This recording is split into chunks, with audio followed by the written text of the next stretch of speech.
Leçon 34, les mystères révélés de la foi, ou les vérités de foi surrationnelles ou suprarationnelles.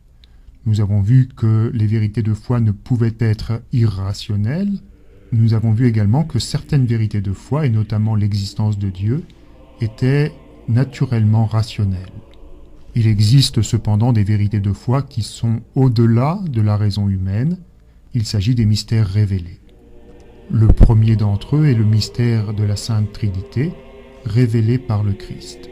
C'est un mystère qui est au-delà de la raison humaine, comme le serait le mystère de l'incarnation, le mystère de la rédemption, ou bien plus simplement le mystère de l'Eucharistie.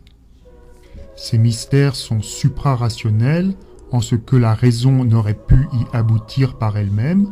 Cependant, une fois révélés par Dieu, ils trouvent leur rationalité a posteriori.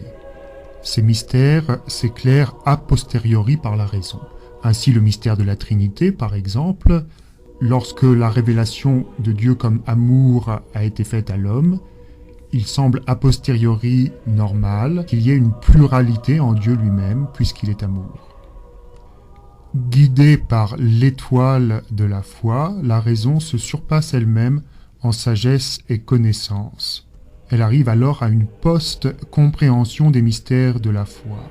Le Concile Vatican I l'exprime de la façon suivante: l'Église catholique a toujours tenu et tient encore qu'il existe deux ordres de connaissances, distincts non seulement par leurs principes, mais aussi par leur objet. Par leurs principes, puisque dans l'un c'est par la raison naturelle et dans l'autre par la foi divine que nous connaissons. Par leur objet, parce que, outre les vérités que la raison naturelle peut atteindre, nous sont proposés à croire les mystères cachés en Dieu qui ne peuvent être connus s'ils ne sont divinement révélés.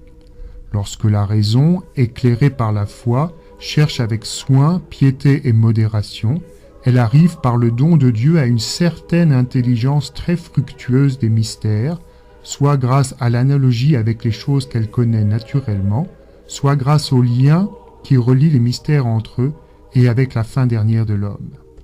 Pour tenter de saisir cette rationalité a posteriori des mystères révélés de la foi, je terminerai cette leçon difficile par une citation d'un poète inconnu.